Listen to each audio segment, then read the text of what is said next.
Okay, all right. So this is actually similar to 4.2. We did a lot of word problems back in 4.2. So we're just kind of reminding ourselves of what's going on with these first few, and then we'll get a little bit harder one as we get closer to the end of these.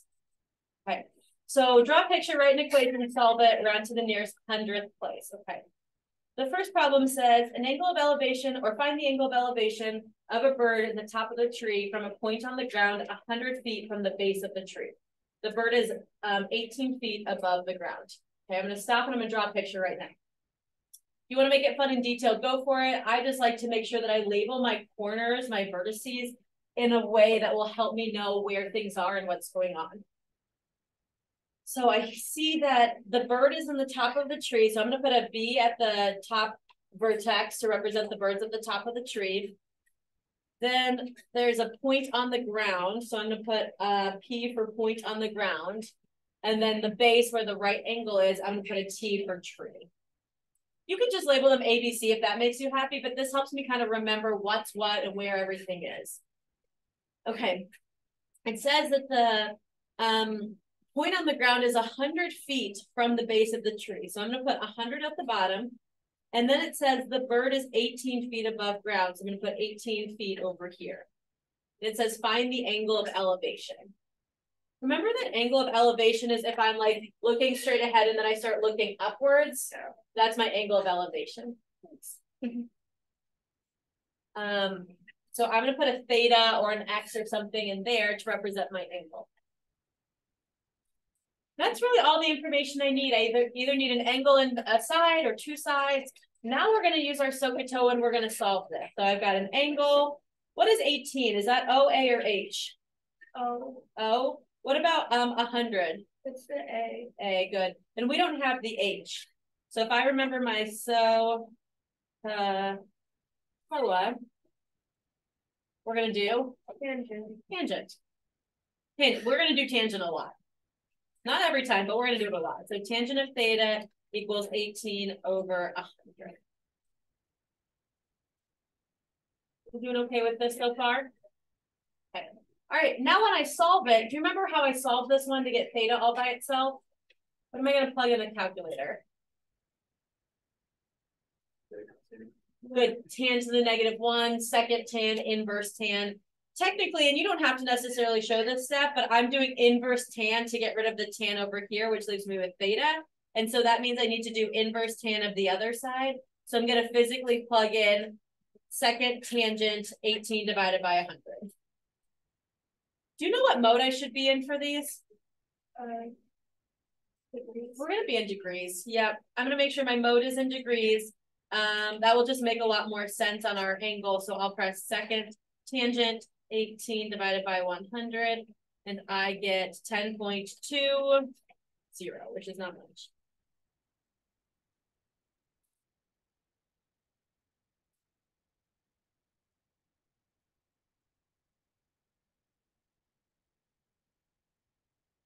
Wasn't too bad, was it? Nice little warm up to the day. If you're ahead of me, go ahead and look at the next one and start drawing that picture for that next one. If you're not, make sure you're getting this picture before I have to zoom in to get to the next one.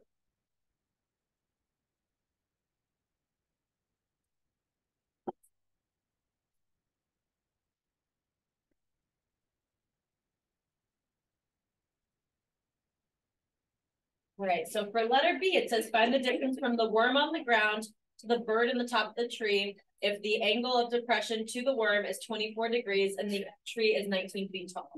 So I'm going to have a W at my bottom left corner to represent the worm on the ground.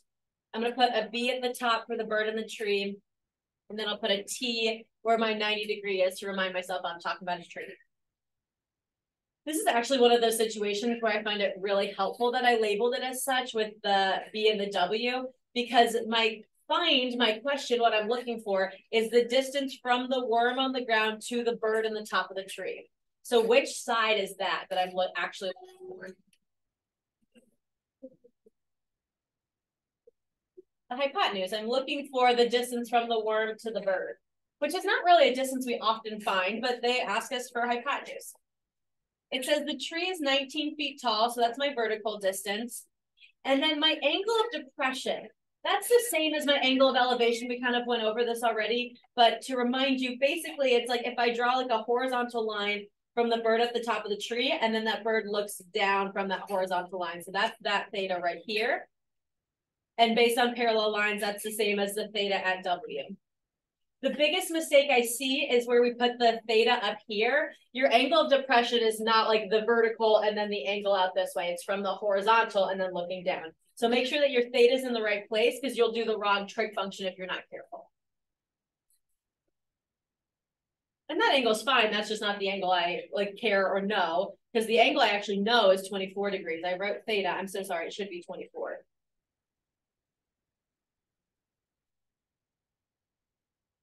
Okay. All right, now we'll label our sides, opposite, adjacent, hypotenuse. And which trig function do I want to use here? Sine, very good, sine. So we'll say sine of 24 equals 19 over x. Oh yeah, sorry, Zach. Explain real quickly about what sine. Good. So since I have opposite and I have hypotenuse based on my SOHCAHTOA, that is my sine. Now, that being said, it's important that you know that it's this angle right here and not this one up top. Technically, if you wanted to use that top angle, if this is 24, then you can do 90 minus 24 to figure out what that angle is right there. But that to me is more work when I know it's the same as this angle at the bottom. Thank you. Yes, of course. Okay. So we're going to do sine. I'm going to actually multiply by x on both sides to get rid of the fraction. And then I'm going to have to divide in order to get my x by itself. So I'm going to divide by sine of 24.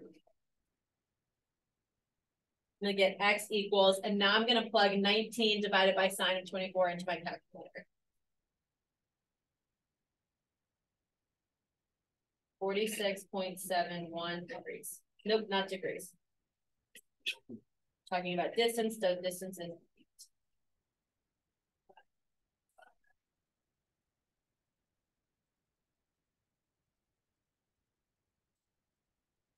Everyone okay with how I simplified and solved? All right. I think you can probably do the next one on your own. Try that next one on your own. I'll jump with and join with you in a second. And then we'll pause and do number 2 all together though.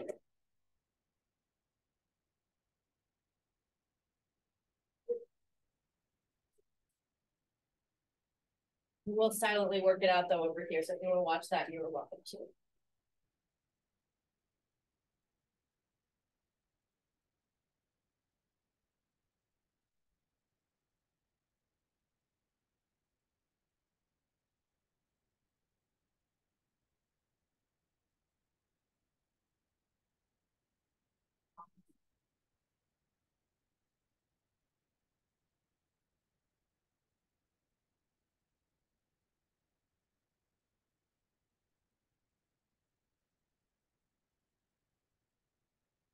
Once you know what you have in terms of sides and angles and what you want in terms of sides and angles, figure out which trig function you want, and then we'll solve that.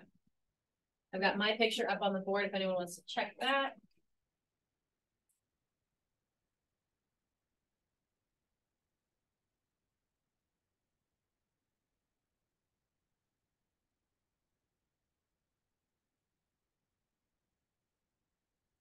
All right, and now we'll write our trig function. So I'm going to write tan of x over 23, tan of 32 equals x over 23. And actually, of the 3 that we solved today, this is the easiest because we're just going to multiply by 23 on both sides. And then we're just going to go ahead and plug that into the calculator. 23 tan 32 equals x. 23 times tangent of 32 equals 14.37. And then again, this is distance, so I'm going to call that feet.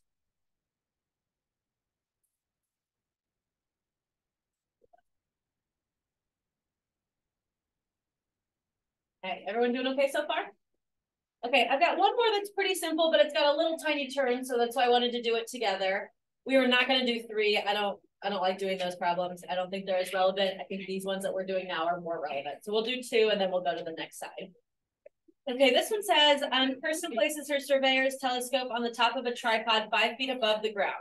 She measures an 8-degree elevation above the horizontal to the top of the tree that is 120 feet away. How tall is the tree? I'm still going to draw a triangle for this one. So I'm going to draw my little triangle. We know that my angle is 8 degrees. So from the horizontal to the top of the tree is 8 degrees. And then we know that the tree is 120 feet away. And we want to know how tall that tree is. Now, what's the only caveat that they said that we haven't done anything with? It's on the tripod 5 feet above the ground. So one thing I do want to kind of make note of is that technically the ground is down here and this is a distance of 5 feet. So the ground is here 5 feet above. So the tree, we'll draw a for kindergarten-based tree. The tree looks more like this. So it's not just to X, it's going to be X plus that 5.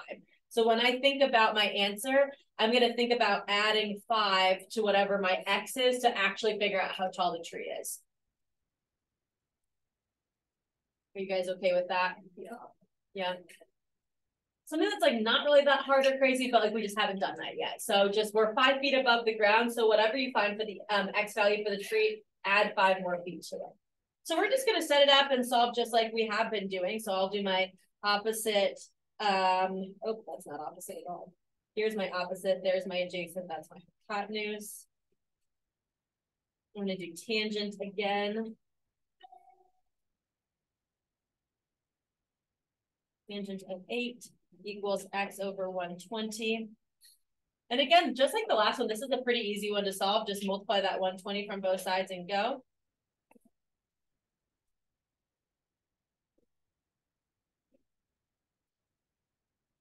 So 120 tan X,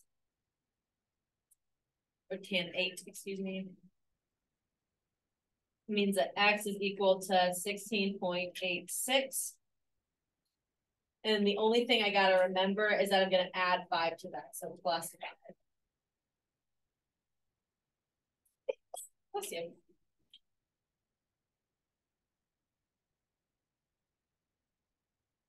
So the tree is 21.86 feet tall.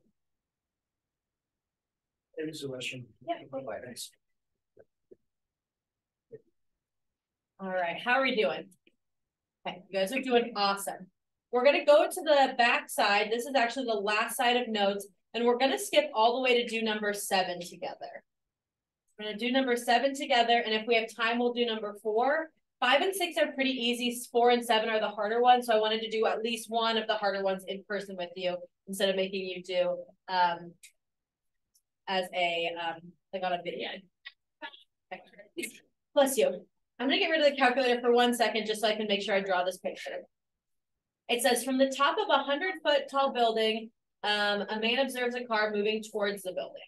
If the angle of depression of the car changes from 22 degrees to 46 degrees during the period of observation, how far does the car travel? Okay, let's think about this. Let's draw our picture. I'm going to draw this big triangle. So this is the building that he's in. Building, blah, blah, blah, blah. There's a man at the top, and he's looking down. And he sees a car on the ground. I'm not going to embarrass myself by trying to draw a car. I'll just write a C. The man's at the top, and you can even write an M at the top for the man, a B at the bottom for building, whatever makes you happy. But to kind of visualize what we see going on. We know that the building is 100 feet tall. So I'm going to write 100 next to my building. And it says, if the angle of depression changes from 22 degrees to 46 degrees. Okay, let's start with 22. 22 means that the angle at C right now will be 22 degrees. Now, the car is going to continue to drive closer and closer and closer to the building. So it's going to move until it gets to like right about here, which is where we're going to have an angle of depression. Such a bad triangle, no ability to fix it. Fix it, okay, there you go. Such a, it's going to travel a distance, so now my angle of elevation is 46. So I kind of have 2 triangles inside here. I've got a green figure one, and then I've got a smaller purple one, and I'm going to call this new vertex N because that's where the car is now. That's currently where it is now. What we want to know is how far does the car travel? So I want to know the distance between which 2 points. Between the C and the N. This is the distance that we care about. So I'm going to label that as X because X usually is symbolizing to me that I'm done. I do need to name something on my NB, so I'm going to call that D just so I have a variable there. You can call it Y. I just want the number that, or the one that I want to end with, I want that to be X so that when I get X, I know that I'm done. Okay. So now this looks confusing with a lot all in one picture, so let's separate them. I'm going to redraw these two triangles separately. So I'll draw, we'll do the purple triangle up here first. And I don't really care what they look like as long as it's a right triangle and I can just label it NBM. I know that my angle of elevation is 46. I know that the building is 100 feet tall and I don't know the distance between N and B.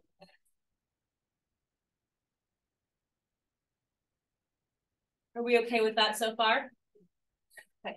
Now I want to redraw my green triangle somewhere on my note sheet as well. I'm going to put it just underneath it.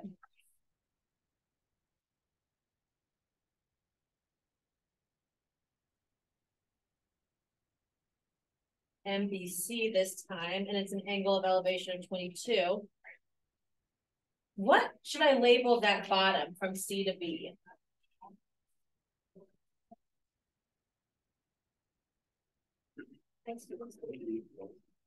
Yeah, D plus X, X plus D, doesn't matter which direction you call it, but we're going to add those two together.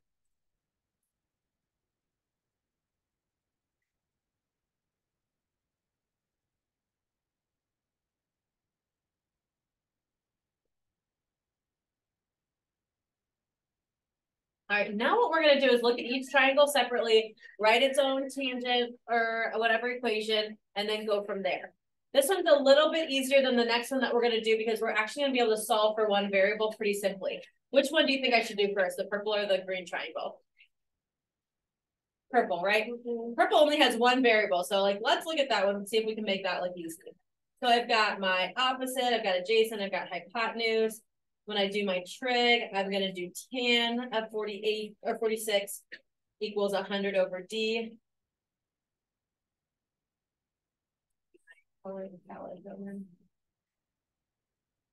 Tan of 46 equals 100 over D. Can you solve that? Yeah, for sure. Multiply by D on both sides, divide by tan. 46.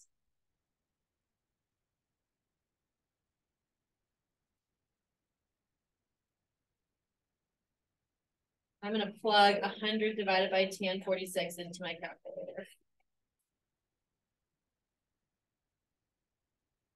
And we should still be in degrees, so if you don't get the same thing as me, you might have moved away. We'll call it 5.7. So 60 or 96.57.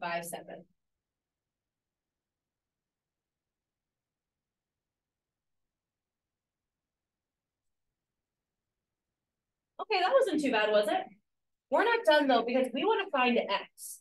So now I can take that 96.57 and put it down here for my D. So now when I do my tangent for the green triangle, I'm not going to say X plus B, I'm going to say X plus 96.57. So we're going to do the exact same thing we did on this triangle. I've got my opposite adjacent hypotenuse, so I am going to do tangent again. Told you that we do tangent a lot.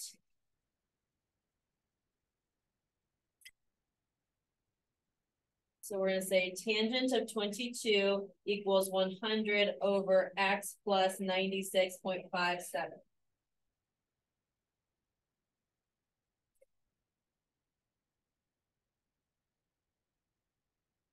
All right, how I'm going to solve this is exactly like I started the last one. Let's multiply by the denominator to get rid of it. So I'm going to have X plus 96.57 times tangent of 22 equals 100. We'll divide off that tan of 22, just like we did last time. And I've got x plus 96.57. And I am going to go put 100 tan 22 into my calculator to get a decimal out of that one. 100 divided by tan of 22 equals 247.51. And now we just have like an algebra 1 equation minus that 96.57 from both sides.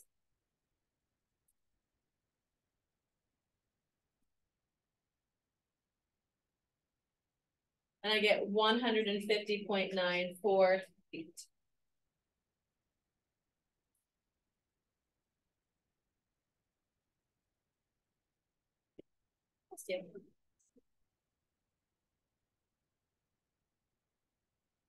Cool. All right, how are we feeling about that?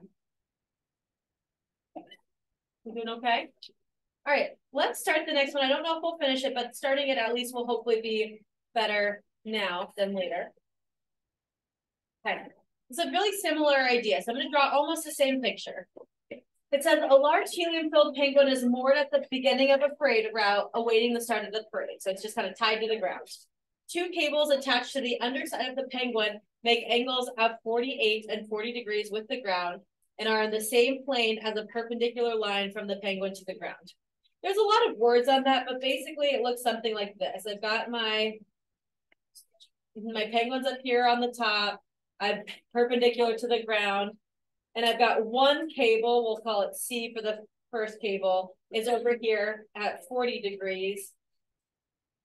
And then for sake of what we've been doing, I'll draw another triangle in a different color.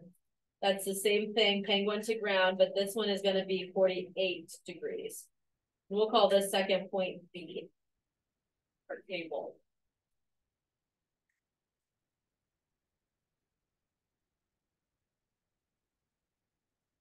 Do any of you know why I knew that the 40 went to the farther away angle and the 48 was the one that was closer to 90? Megan?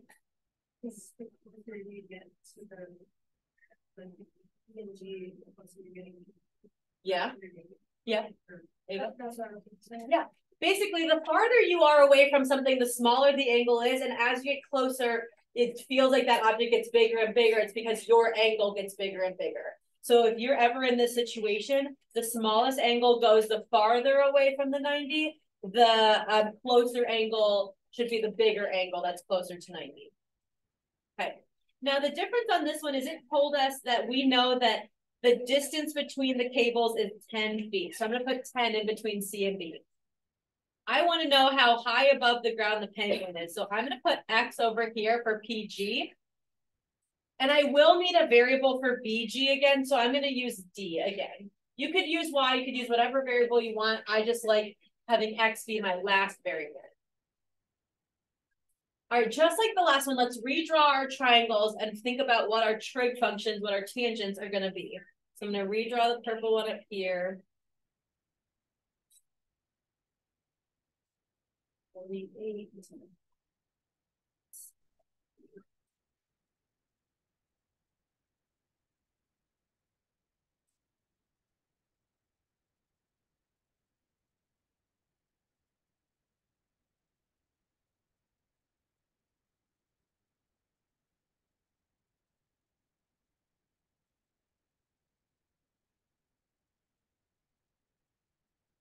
All right, double check that your triangles look like mine.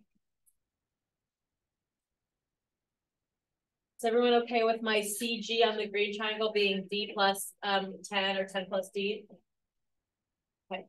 Now the hard thing about here, if you look at both triangles, do you see how there's 2 variables in each triangle? That means like, unlike the last one, I can't just solve one and then plug it in. We're gonna have to do some substitution. So let's write our tangents for both of these, and then we'll kind of see how we can combine them. So opposite, hypotenuse, adjacent, opposite, adjacent, hypotenuse. So I'm going to do tangent of 48 equals X over D.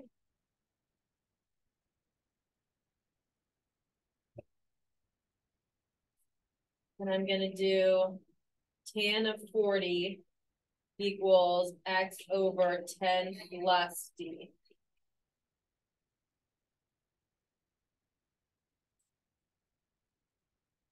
There's no way that I can solve either the green all by itself for x or d, or either the purple all for x or d. What we want to do is isolate one of the variables and then substitute in. So I think the purple one's actually the easiest one to do that with. Normally the first step for any trig function, we multiply by the denominator for both sides. So let's multiply by d on both sides. So I'm going to get d tan 48 equals x. That's cool because now I can plug in d tan 48 in for my x on my green equation. I will have eliminated my x's and I only have an equation with the d's. It looks confusing, but it's good because I can still solve it. So instead of writing x on top, I'm going to write d tan 48.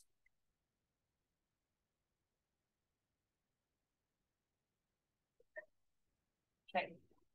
My simplifying here is going to be a little odd. I'm just going to algebraically keep everything as long as possible and then plug everything in at the end. Okay, is everyone okay with the substitution? Okay, we're going to start by multiplying by 10 plus d on both sides. And when I do that on the left-hand side, I'm going to distribute it so tan 40 gets multiplied by d and by 10. So I'll say 10 tan 40 plus d tan 40 equals d tan 48.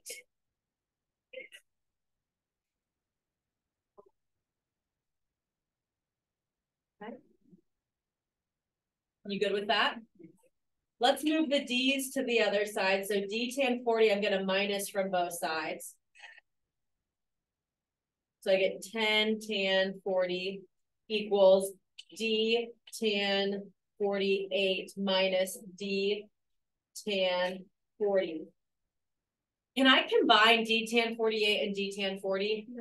No. I know that we really want to make it d tan of 8. You want to subtract those two things. That doesn't work that way. So you got to keep it big, ugly like that. So it's just your final answer? Not yet. Let's take a d out of both of these. See how you've got a d on both of these pieces? Let's factor a d out, and then I actually can probably just stop and plug things into the calculator and go from there. So I've got d times tan of 48 minus tan of 40.